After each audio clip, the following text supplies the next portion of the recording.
ఆరాధన ఆరాధన యేసయ్య నీ స్తుతి ఆరాధన.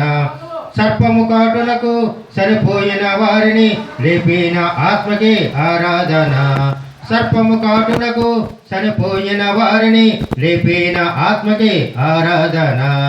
ఆరాధన ఆరాధన యేసయ్య నీ స్తుతి ఆరాధన.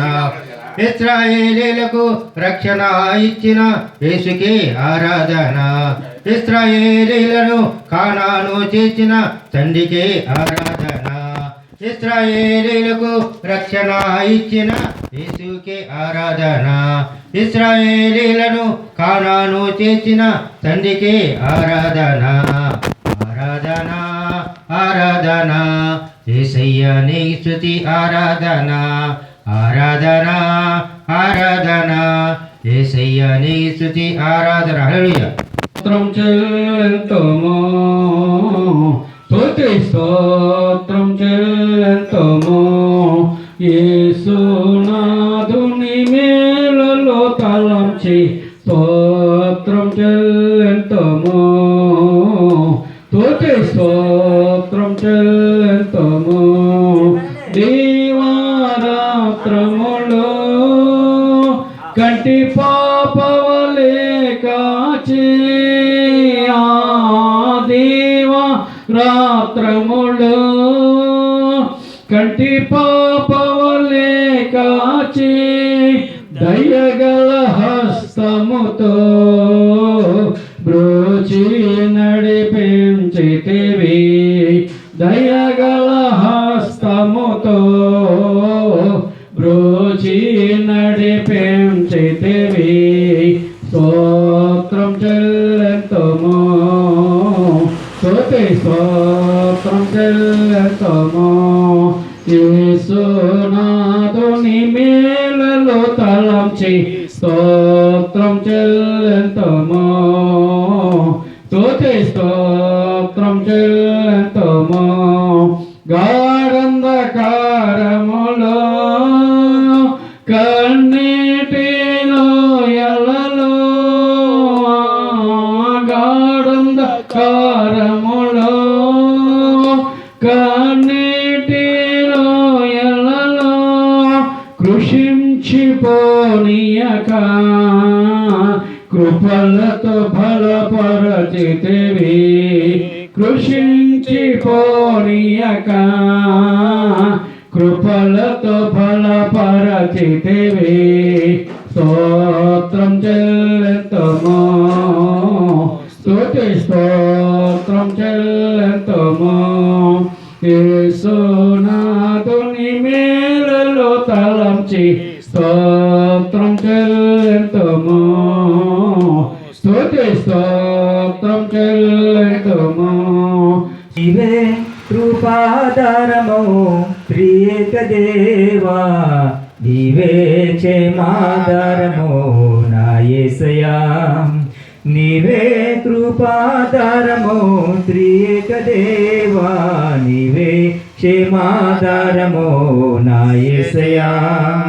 నూతన బలమును నవనూతన కృపను నేటి వరకు దయచేయుచున్నావు. నిన్నే ఆరాధించును పరిశుద్ధుడా. ఈ స్తోత్ర గీతం నీకేనయా. నీవే కృపాధారమో త్రియక దేవా, నీవే క్షేమాధారమో నా యేసయ్యా. ఆనందించితివి అనురాగ బంధాల ఆశ్రయపురమైన ఆకర్షించితివి. ఆకాశము కంటే ఉన్నతమైన నీ ప్రేమ చూపి ఆపదలెన్నో అలుముకున్నను అభయమనిచ్చితివి. ఆవేదనలో అగ్నిజాలు అండగా నిలిచితివి. ఆలోచనై ఆశ్రయమిచ్చి కాపాడుచున్నావు. నీకే ఈ ప్రేమ గీతము అంకితమయ్యా. ఈ స్తోత్ర గీతం నీకేనయా. నీవే కృపాధారం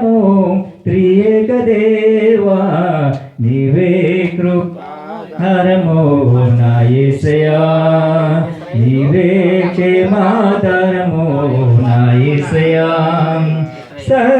సర్వకృపానిధి సీయోను పురవాసి నీ స్వార్థముకై నన్ను పిలచితివి సిలువను మోయుచు నీ చిత్తమును నెరవేర్చెదను సహనము కలిగి సర్వకృపానిధి సీయోను పురవాసి నీ స్వార్థముకై నన్ను పిలచితివి సిలువను మోయుచు నీ చిత్తమును నెరవేర్చెదను సహనము కలిగి శిథిలము కాని ఆపదలెన్నో నాకై దాచితివి సాహసమైన గొప్ప కార్యములు నాకే చేసితివి సర్వశక్తి గల దేవుడవై నడిపించుచున్నావు నిన్నే ఆరాధింతును పరిశుద్ధుడా పరిశుద్ధులతో నన్ను నిలిపితివి నీ కార్యములను నూతన పరచి ప్రార్థన వినుడే పావనమూర్తివి నన్ను నిలిపితివి నీ కార్యించితివి పావనుడా నా అడుగుజాడ స్థిరపరిచినావు నిన్నే ఆరాధింతును పరిశుద్ధుడా ఈ స్తోత్ర గీతం నీకేనయా నీవే కృపాధారమో త్రియేక దేవా నీవే క్షేమాధారమో నా యేసయ్యా నీవే క్షేమాధారమో నా యేసయ్యా హల్లెలూయా హల్లెలూయా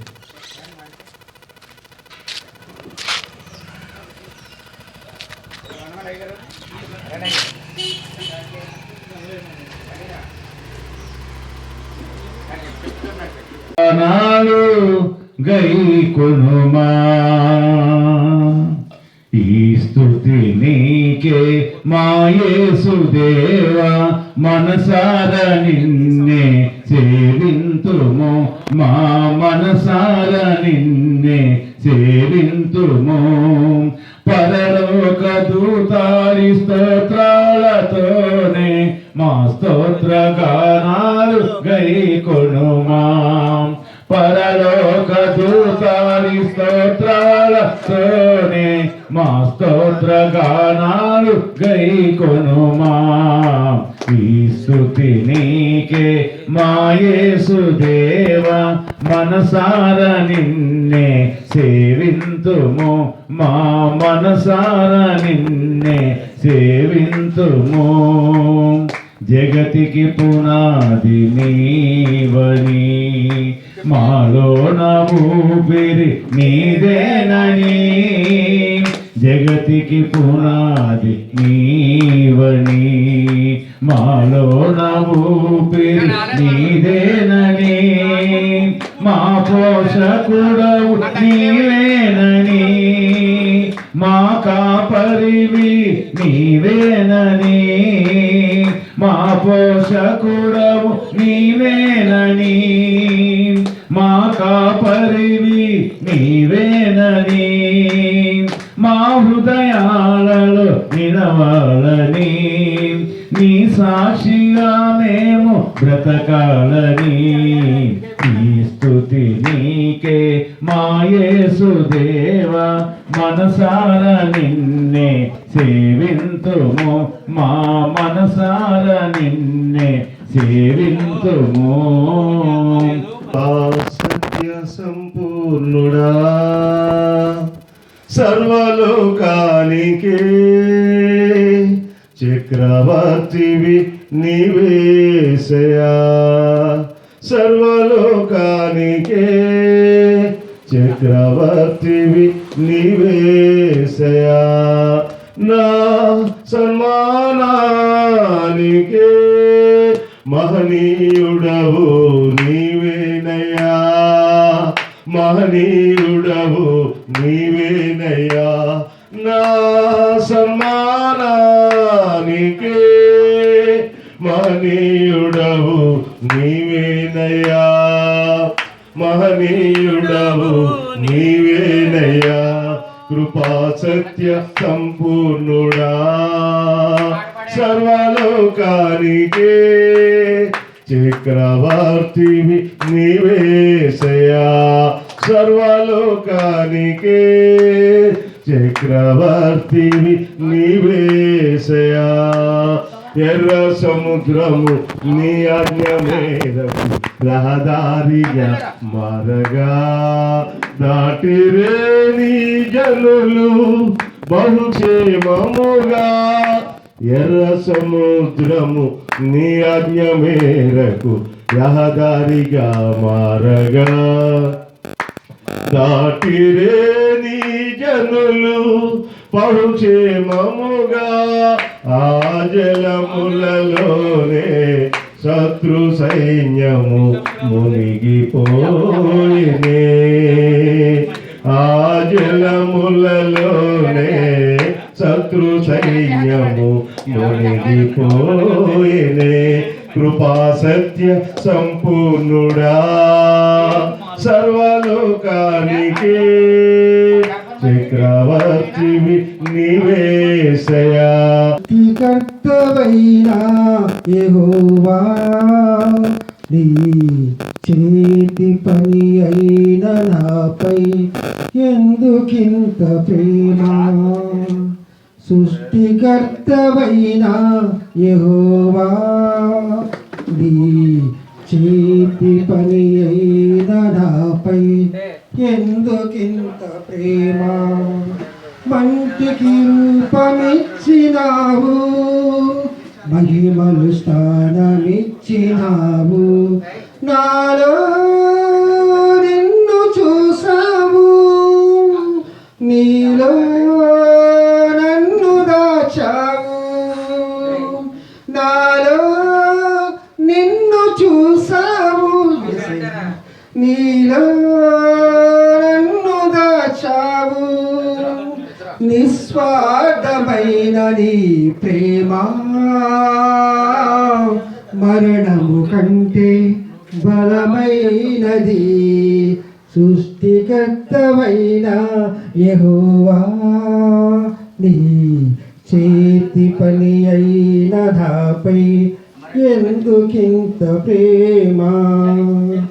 ఏకాంతి లేని నిషేధిలో, ఏ తోడు లేని విషాదపు వేదులలో, ఎన్నో అపాయపు అంచులలో నన్నాదుకున్న నా కన్న తండ్రివి. ఏకాంతి లేని నిషేధిలో, ఏ తోడు లేని విషాదపు వీధులలో, ఎన్నో అపాయపు అంచులలో నన్నాదుకున్న నా కన్న తండ్రివి. యేసయ్యా, నన్ను అనాథగా విడువక నీలాంఛనములతో నాకు పునాదులు వేసితివి. యేసయ్యా, నన్ను అనాథగా విడువక నీలాంఛనములతో నాకు పునాదులు వేసితివి. సృష్టికర్తవైన యెహోవా, నీ చేతి పని అయిన నాపై ఎందుకింత ప్రేమించిన ప్రేమమూర్తివి.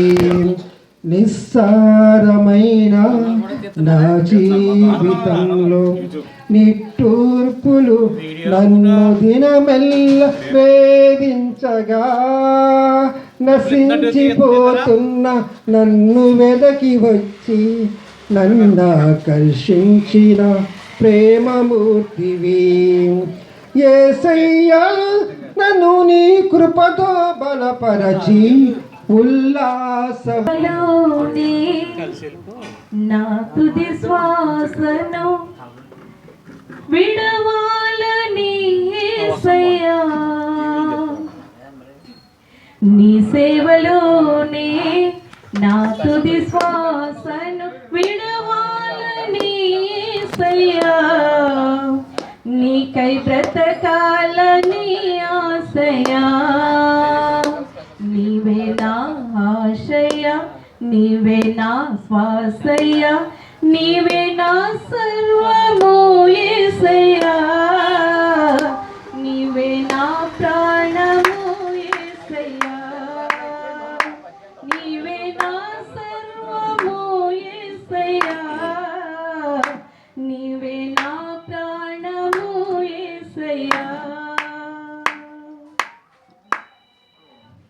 అగ్నిగుండమే ఎదురైనా, సింహాల బోనులు నన్నడ్డగించిన, అగ్నిగుండమే ఎదురైనా, సింహాల బోనులు నన్నడ్డగించిన, నా మట్టుకైతే బ్రతుకుట క్రీస్తే, చావైతే అది నాకెంత మేలు, నా మట్టుకైతే బ్రతుకుట క్రీస్తే, చావైతే అది నాకెంత మేలు. షడ్రక్ మేషక్ వలె అబేద్నగో వలె దానియేలు వలె యేసయ్యా, నీకై బ్రతకాలని ఆశయా. షడ్రక్ మేషక్ వలె అబేద్నగో వలె దానియేలు వలె యేసయ్యా, నీకై బ్రతకాలని ఆశయా. నీ సేవలోనే నా తుది శ్వాసను విడవాలని యేసయ్యా, నీకై బ్రతకాలని. అందరికీ కూడా ప్రభు యేసుక్రీస్తు నామములో వందనాలు తెలియజేసుకుంటా ఉన్నాను. మరి సమయం అవుతుంది, సమయం 11 గంటలు అయింది కనుక మరి మనకు కావాల్సింది జన సంఖ్య కాదు కానీ ఆ సమయాన్ని మనం పాటిద్దాం. మరి సమయంలో నేను సేవకుల్ని మరి పిలుస్తుండగా వారు వచ్చి మరి ముందు వరుసలో కూర్చోవాలని నేను ప్రేమతో తెలియజేస్తా ఉన్నాను. మరి ఈరోజు చాలా జనం మరి తక్కువగా రావడం జరిగింది. ఈ పరిశుద్ధ నామానికి మహిమ కలుగును గాక. దేవుని యొక్క మహాకృపను బట్టి నవంబర్ నెలలో మన ప్రియులు మన సెక్రటరీ గారు రాపాక మోహన్ రావు గారి యొక్క గృహంలో మనమందరం కలిసి రీతిగా ప్రభువును స్తుతించడానికి ప్రభు ఇచ్చినటువంటి మంచి అవకాశం బట్టి మనం అందరం కూడా ఒకసారి 2 చేతులు దేని వైపు చాపి యేసయ్య నామానికి బిగ్గరగా మహిమపడతాం. హల్లెలూయా హల్లెలూయా హల్లెలూయా హల్లెలూయా హల్లెలూయా. స్తోత్రం స్తోత్రం స్తోత్రం స్తోత్రం. హల్లెలూయా హల్లెలూయా హల్లెలూయా హల్లెలూయా. పరిశుద్ధుడు తండ్రి, మా జీవితంలో నైనా నవంబరు వరకు మమ్మల్ని వారు క్షేమంగా కాపాడినారు. మమ్మల్ని కాపాడుకుంటూ నీకు చెల్లిస్తూ స్తుతిస్తూ ఈ సేవకులందరం బట్టి నైనా వారు సంఘాలు బట్టి నీకు స్తుతులు చెల్లిస్తున్నా. ఈరోజు నైనా మరి ప్రియ బిడ్డలు మోహన్ గారి సేవకులందరూ కూడా కూడి నైనా మరి గృహం యొక్క దీవెన కొరకు మేము వచ్చి ఉన్నాం. ఆ కుటుంబంను దీవించమని ప్రార్థిస్తూ ఈ కోరికను అంతవరకు పరిశుద్ధ పాదాలకి తెచ్చుకోమని మాట్లాడుతున్న దాసులు బట్టి అవసరం వర్తమానం అనుకరించి కృప చేసి నడిపించమని, ఇంకా చాలామంది సేవకులు రావాలి ప్రభువా, వారందరూ కూడా వచ్చి సకాలానికి వచ్చి నిన్ను ఆరాధించే స్తుతించేటట్టు చేయమని దీవించమని యేసయ్య పరిశుద్ధ నామంలో స్తోత్రాలు చేసి వేడుచున్నాం మా పరమ తండ్రి. ఒక ఏర్పాటు చేయబడినట్టు కొరింథీ సంఘంగా వచ్చినట్టు 1 కొరింథీ 4వ అధ్యాయము 6 నుండి 13వ వచనం వరకు చదువుకుందాం. సహోదరులారా, మీరు మమ్మల్ని చూసిన లేఖనములను యందు రాసి ఉన్న సంగతులను అధిక్రమింపకూడదని నేర్చుకొని మీరొకని పక్షమున మరొకని మీద ఉప్పమకూడనట్లు ఈ మాటలు మీ నిమిత్తమైన నా మీదను అప్పుల మీదను పెట్టుకుని సదృశ్య రూపముగా చెప్పి ఉన్నాము. ఎందుకనగా నీకు అత్యధికంగా కొలువు చేయవాడెవడు? నీకు కలిగిన వాటిలో పనిని వలన నీవు పొందితివని ఏది పొంది ఉండినో పొందినట్లు నీవు అత్యయ పడనేలా. ఇది వరకే మీరేమీ తప్పిదమైతిరి. ఇదివరకే ఐశ్వర్యవంతుడైతిరి. మిమ్ములు విడిచిపెట్టి మీ రాజులైతిరి. అవును, నేను మీతో కూడా రాజులగినట్లు మీరు రాజులగుట నాకు మరణ దండన విధించబడిన వారైనట్టు దేవుడు అపోస్తులైన మమ్మను అందరికంటే కడపటి ఉంచి ఉన్నాడని నాతో తోచున్నది. మేము లోకములకు దేవదూతలకు మనుష్యులకును వేడుగా ఉన్నాము.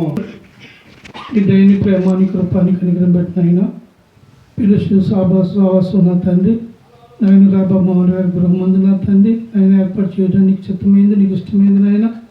ఆయన పిలుచుకున్న ప్రతి దైవజనులు వచ్చిన తండ్రి, నాయన ప్రభు వారి కొరకు, వారి కుటుంబం కొరకు, ఈ గృహ నిర్మాణం కొరకు నాయన ప్రార్థన చేయడానికి నాయన నీ కృప ఇవ్వడానికే ప్రభు ఈ భాగ్యాన్ని మీరు కలగజేశారని నమ్ముచున్నాను. నైతాలు నాయన కుమార్ చెప్పిన సాక్ష్యాన్ని బట్టి మేమంతా కలిసి సేవకులందరూ మనసులో హృదయం ఉంచుకొని నాయన గృహం నిర్మాణం కొరకు నాయన పూర్తయిన సంపూర్ణ అయ్యేంత వరకు గృహప్రవేశం అయ్యేంత వరకు మేము బలంగా ప్రార్థన చేస్తూ ఉండగా మా ప్రార్థన ప్రతిభం దయచేసి మరి గృహప్రవేశంలో మేమంతా పాల్పంచుకునే భాగ్యం దయచేయను. ఆయన ఇప్పుడు జరుగుతున్న కార్యక్రమంలో నీ ఆధిపత్యం వహించి మీరు ఇక్కడ జరిగించి మేము పొంది ఈ గృహాన్ని దీవించమని యేసునామములో నడుచున్నాము తండ్రి, ఆమేన్. స్తోత్రం. మా పరిచర్యలు మీరు కాపాడినందుకై స్తోత్రం. మా కుటుంబాలను కాపాడినందుకై స్తోత్రం. మా సహవాస ఫెలోషిప్ నాయకులను మీరు కాపాడినందుకై స్తోత్రం. అయ్యా, మరొకసారి మేమందరం ఇలాగా ఫెలోషిప్ గా సమకూడడానికి అయ్యా ఈ స్థలమును మీరు ఏర్పాటు చేసినందుకై స్తోత్రం. అయ్యా, మరొకసారి మేమందరం కూడి నేను ఆరాధిస్తుండగా తండ్రి, ఇశ్రాయేలు స్తుతులపై ఆసీనుడైన గొప్ప దేవుడా, ఇదిగో తండ్రి మా అందరి స్తుతులపై ఆసీనులయ్యి మరొకసారి సేవకులను మీరు బలపరచండి అయ్యా. నీ ఆత్మతో నింపండి ప్రభువా, నీ వాక్కు చేత దర్శించండి తండ్రి. స్తోత్రం స్తోత్రం స్తోత్రం. మన్నాను కురిపించినావు, బండ నుండి నీళ్ళిచ్చినావు. మన్నాను కురిపించినావు, బండ నుండి నీళ్ళిచ్చినావు.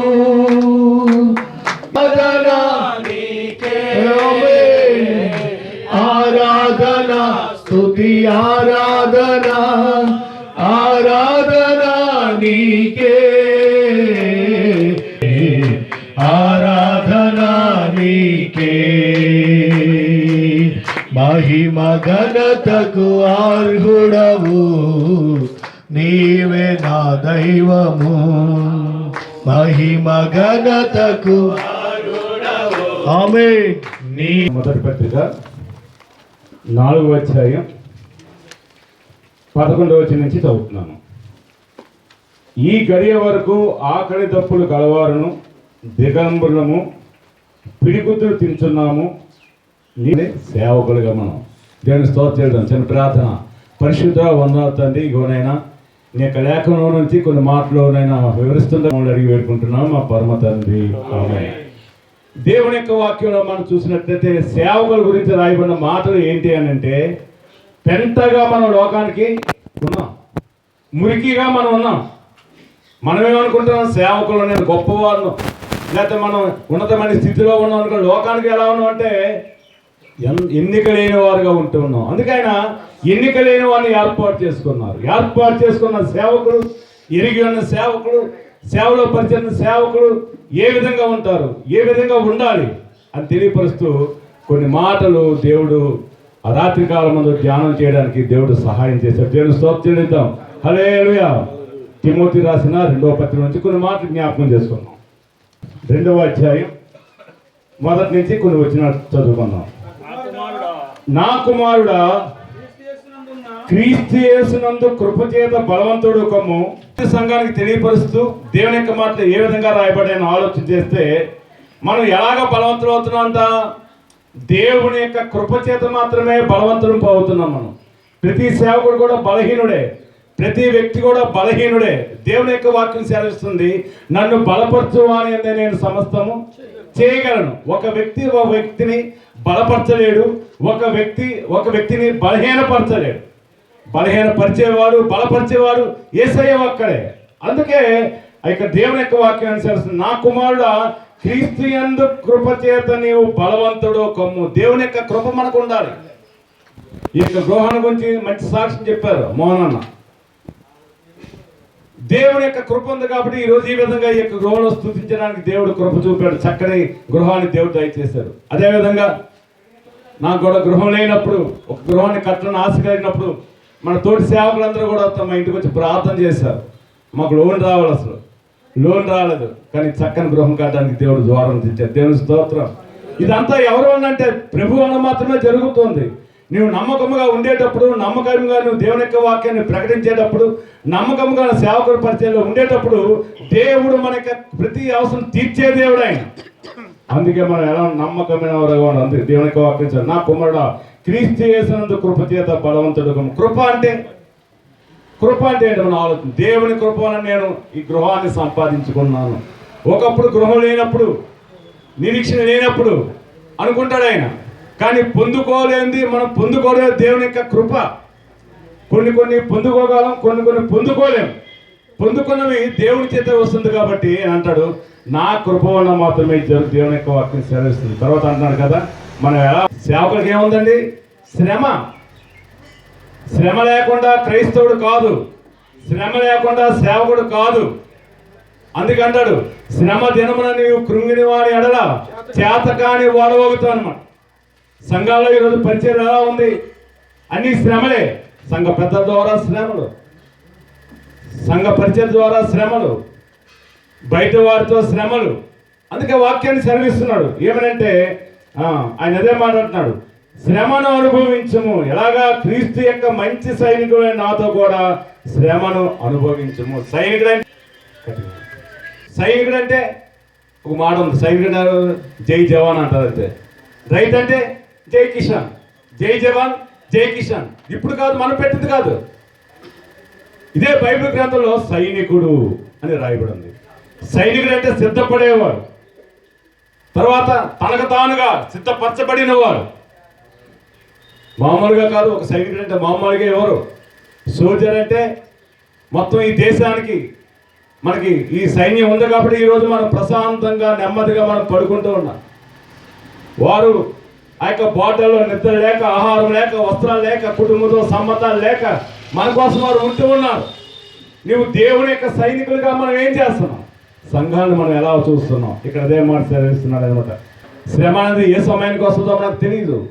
కుటుంబం ద్వారా శ్రమలు రావచ్చు, సంఘం ద్వారా శ్రమలు రావచ్చు, ఆరోగ్యం ద్వారా మనకి శ్రమలు రావచ్చు. ఆయన శ్రమిస్తూ ఉంటాడు కదా. మరియు సైనికుడు యుద్ధములకు పోయినప్పుడు తను దండులో చేర్చుకున్న వాడిని సంతోష పెట్టవాలని ఈ జీవన వ్యాపారంలో చిక్కుకొనడు. అంటే సైనికుడు అంటే సేవకుడిగా పోల్చాడు. ఇక్కడ సేవకుడిగా ఉన్న మనము సేవనే చేయాలి, సేవ మీద ఆధారపడాలి, సేవను బలపరచాలి. జీవన వ్యాపారములే చేయకుండా ఉన్నారు. మనం వచ్చాను, దేవుడు మమ్మల్ని ఆశీర్వదించాడు.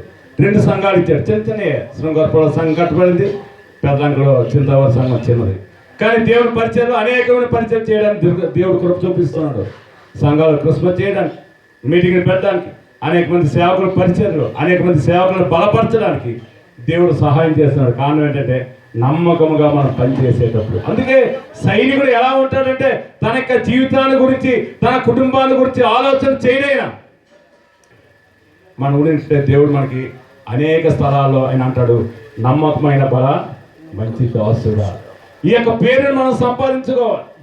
లోకంలో పేరు సంపాదించే చాలా మార్గాలు ఉంటాయి. ఒక అతనికి ఏదైనా ఇచ్చామంటే ఇచ్చేస్తాడు మన పేరు. చాలా మంది చూస్తాను నేను. ఒక వ్యక్తికి ఏదైనా సహాయం చేస్తే పేరు ఇచ్చిస్తూ ఉంటాడు. కానీ మనం దేవుని యొక్క వాక్యంలో మనం చూస్తే పేరు ఏ విధంగా సంపాదించాలంటే పరిచర్యలో సంపాదించాలి, ఇరు ప్రకార కుటుంబంలో కూడా మంచి పేరు కలిగి ఉండాలి, చుట్టుప్రక్కల వారి చేత కూడా మంచి సాక్ష్యం మనం కలిగి ఉండాలి. అదే క్రైస్తవుడి యొక్క మొదటి లక్షణం. నేను స్తోత్రిద్దాం. హల్లెలూయా. దేంట్లో సంఘముతో ప్రార్థించేవాడు రెండవది. సంఘంలో ఎవరికైనా కష్టం వస్తే, శ్రమ వస్తే, శోధన వస్తే, బలహీనత వస్తే, అవసరాల్లో కూడా పాలు పంచుకునేవాడు సేవకుడు. సైనికుడు కూడా అంతే, పోరాడతాడు. ఆయన ప్రజల కోసం, తన యొక్క దేశం కోసం తన యొక్క ప్రాణాన్ని అర్పించేవాడు సైనికుడు. సంఘం కోసం, సంఘ పరిచర్య కోసం సమస్తము అన్ని నిద్ర ఆహారము మాని ప్రార్థించేవాడు సేవకుడు. అందుకంటాడు, నా కుమారుడా అని క్రీస్తు యేసునందు కృప చేత నీవు బలవంతుడు కమ్ము. ఎలాగ పోరాడాలని ఆలోచన చేస్తే ఆ 5వ వచనం ఒక మాట ఉంటుంది, మరియు జట్టి అయిన వాడు పోరాడినప్పుడు నియమం ప్రకారము పోరాడుకుంటే వానికి కిరీటము దొరకదు. దేవునికి మహిమ కలుగును గాక. ఒక కిరీటాన్ని కావాలి మనం, దానికి ఒక నియమం ఉంటుంది. ఆ నియమం ప్రకారం మనం పోరాడితేనే ఆయన ఇస్తాడంట. ఉదాహరణకు మనం జ్ఞాపకం చేసుకుందాం. ఏమంటున్నాడంటే ఆయన, పందెపు రంగమందు పరిగెత్తు వారందరూ పరిగెత్తులు కానీ ఒక్కడే బహుమానం పొందునని మీకు తెలియదా? పందెపు రంగంలో చాలా మంది ఉంటారు, దేశాల నుంచి వస్తారు. నీవు నేను ఉన్నామా? ఆలోచన చేయండి. నీ కుటుంబం నా కుటుంబం ఉందా? సేవకులుగా, సంఘ పరిచర్యగా, మన యొక్క సేవా పరిచర్యలో మనం పందెపు రంగంలో పరిగెత్తేవారుగా, బహుమానం పొందే సంఘాలుగా మనం ఉంటున్నామా లేవని మనం ఈ వాక్యం ద్వారా మనం ఏం చేయాలంటే పరిశీలన చేసుకోవాలి. ఉండాలి. ఒక కార్యక్రమం చాలా గురి ఉండాలి, ఒక ఆలోచన ఉండాలి. దేవుని యొక్క కృపను బట్టి దేవుడు నాకు అనేక మంది సేవకులను పరిచయం చేశాడు. నిద్రలో ఉండాలి, ఆహారంలో ఉండాలి, ఆశలో కూడా మెత్త ఉండాలి. కొన్నిసార్లు మనం మీటింగ్కి వెళ్తుంటాం, ఒకసారి భోజనం పెట్టి పంపిస్తారు, సంతోషించి వెళ్ళాలి.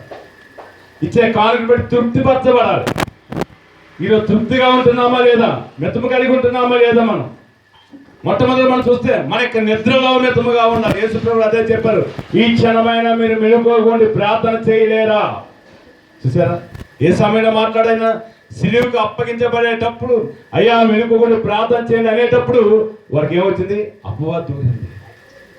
ఒకప్పుడు సంపూర్ణ రాత్రి ప్రార్థన నిద్ర లేకుండా తెల్లవాళ్ళు చేసేటప్పుడు దేవుని యొక్క వాక్యాన్ని ప్రకటిస్తుండగా, అందరూ ప్రార్థన చేస్తుండగా అనేకమైన అద్భుతాలు జరుగుతుండగా ఈ రోజు ఏమైందంటే సంపూర్ణ రాత్రి ప్రార్థన ఒక్కొక్కసారి క్లోజ్ చేయడం జరిగింది. అందుకని ప్రతి విషయంలో కూడా మితముగా ఉండాలి. మొట్టమొదటి నిద్ర, రెండోది మాటలు కూడా మితముగా ఉండాలి. ఈ మాటలు కొంచెంగానే ఉండాలంట. సామెతల గ్రంథం 17వ అధ్యాయం 27వ వచనం చదువుదాం. తెలివి గలవాడు అంటే ఎక్కువగా మాట్లాడేవాడు, తెలివి లేనివాడు. వాడు ప్లస్, వాడు మైనస్, ఒకటి ఆపోజిట్ ఉంటుంది ప్రతిదానికి కూడా. ఆ కింద కూడా ఇంకో మాట, ఒకడు 3 నైనను మౌనంగా ఉండే జ్ఞాని ఎంచబడను. మౌనంగా ఉండాలి మనం. ఎదుటివారు, పెద్దవారు, లేదా దైవజనులు సావాసం తరపున, లేదా రేదన తరపున ఏదైనా చెప్పేటప్పుడు మౌనంగా ఉండినట్లే వాడు జ్ఞానవంతుడు అంట. వారికన్నా జ్ఞానవంతుడు మనం, అది మనకు తెలియదు. వెంటనే మన రెస్పాన్స్ ఉంటుంది మనం, ఇది ఎలాగా, అది అలాగా, అనేక రకాలుగా ఆలోచించేవారు నిర్ణయాన్ని తీసుకుంటారు.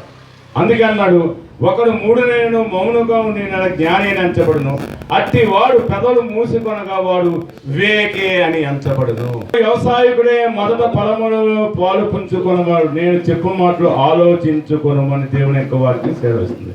మనకి వ్యవసాయం ఏంటి? సంఘం. సంఘాన్ని మనం ఏం చేయాలంట? దున్నాలి. మనం ఏం చేస్తున్నాం? మన సంఘాల్లోనే మనం ఏం చేస్తున్నామంటే ఈ సంఘాన్నే మనం దున్నుతూ ఉన్నాం. స్థలాలలో, సువార్త వినిపించిన స్థలాలలో దేవుని యొక్క వాక్యాన్ని ప్రకటించేవారుగా మనం ఉంటే దేవుడు సంతోషిస్తూ ఉంటాడు. చూసారు, దేవుని యొక్క వాక్యం. వ్యవసాయకుడిగా ఉన్న నీవు పంట కోసం ఎంత శ్రద్ధ పడతావో, తొలకరి వర్షం కోసం, కడవరి వర్షం కోసం ఎలాగే ఎదురు చూపుడు చూస్తూ ఉంటావో, నీ యొక్క సంఘాన్ని నిలబెట్టడానికి, నీ యొక్క సంఘాన్ని బలపరచడానికి, నీ సంఘ సేవకులు, నీ యొక్క సంఘ ఆ పరిచయంలో ఉన్న ప్రతి వాడిని కూడా సిద్ధపాటు చేయడానికి నీవు ఎలా ఉండాలంట? పని చేసేవాడుగా ఉండాలి.